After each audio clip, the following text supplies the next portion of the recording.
Once upon a midnight dreary, while I pondered, weak and weary, over many a quaint and curious volume of forgotten lore, while I nodded, nearly napping, suddenly there came a tapping, as of someone gently rapping at my chamber door.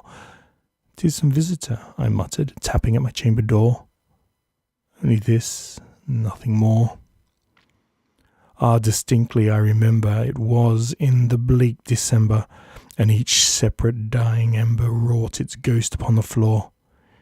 Eagerly I wished the morrow, vainly I had sought to borrow from my books a cease of sorrow, sorrow at my lost Lenore, and the rare and radiant maiden whom the angels named Lenore, nameless here forevermore. And the silken, sad, uncertain rustling of each purple curtain thrilled me, filled me with fantastic terrors never felt before, so that now, to still the beating of my heart, I stood repeating, "'Tis some visitor entreating entrance to my chamber door, some late visitor entreating entrance to my chamber door. This it is, and nothing more." Presently my soul grew stronger, hesitating then no longer. "Sir," said I, "or madam, truly your forgiveness I implore. But the fact is I was napping, and so gently you came rapping, and so faintly you came tapping at my chamber door, that I scarce was sure I heard you." Here I opened wide the door. Darkness there, and nothing more. Deep into the darkness peering, long I stood there wondering, fearing, doubting, dreaming dreams no mortal ever dared to dream before. But the silence was unbroken, and the stillness gave no token, and the only word there spoken was the whispered word, "Lenore." This I whispered, and an echo murmured back the word Lenore. Merely this and nothing more.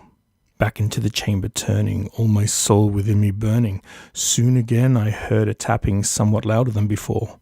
"Surely," said I, "surely that this is something at my chamber lattice. Let me see then what this threat is, and this mystery explore. Let my heart be still a moment, and the mystery explore. 'Tis the wind and nothing more." Open here I flung the shutter, when, with many flirt and flutter, in there stepped a stately raven of the saintly days of yore. Not the least obese made he, not a minute stepped or stayed he, but with mien of lord or lady, perched above my chamber door, perched upon the bust of Pallas just above my chamber door, perched and sat, and nothing more.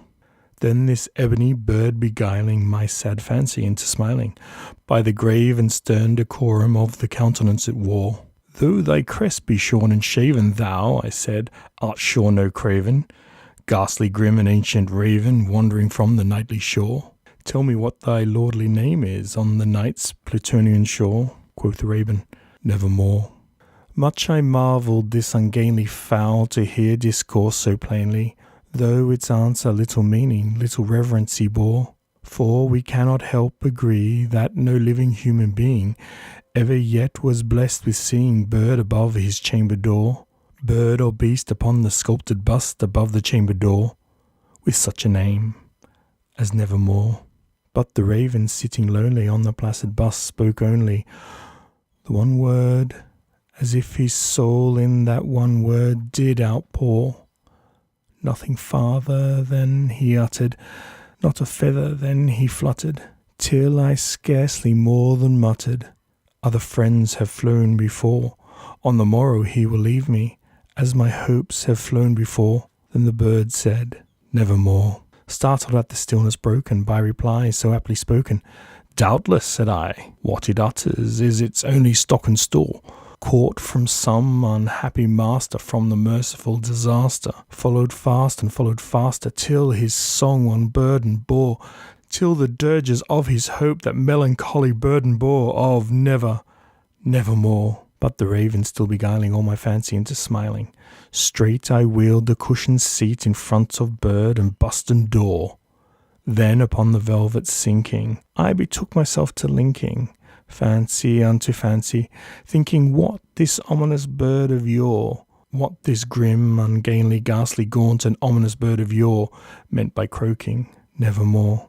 This I sat engaged in guessing, with no syllable expressing, to the fowl whose fiery eyes now burned into my bosom's core. This and more I sat divining, with my head at ease reclining, but whose velvet violet lining, with the lamplight gloating o'er, she shall press, ah, nevermore.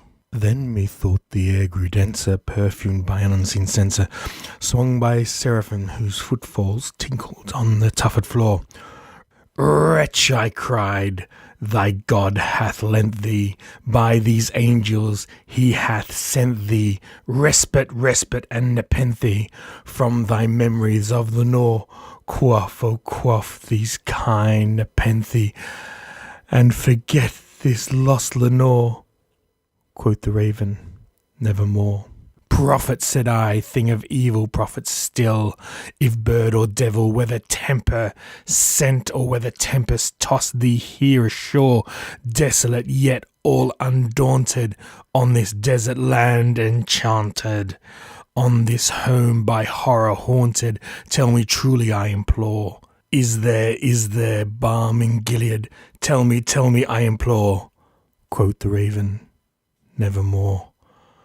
Prophet, said I, thing of evil, prophet still, if bird or devil, by that heaven that bends above us, by the God we both adore, tell this soul with sorrow laden, if within the distant Aden I shall clasp a sainted maiden, whom the angels name Lenore, clasp a rare and radiant maiden, whom the angels name Lenore.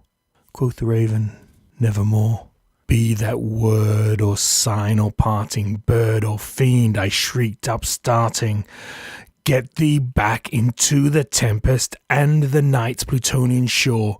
Leave no black plume as token of that lie thy soul hath spoken. Leave thy loneliness unbroken. Quit the bust above my door. Take thy beak from out my heart, and take thy form off my door. Quoth the raven, nevermore. And the raven, never flitting, still is sitting on the pallid bust of Pallas just above my chamber door, and his eyes have all the seeming of a demon that is dreaming, and the lamplight o'er him streaming throws his shadow on the floor. And my soul from out the shadow that lies the floating on the floor shall be lifted nevermore.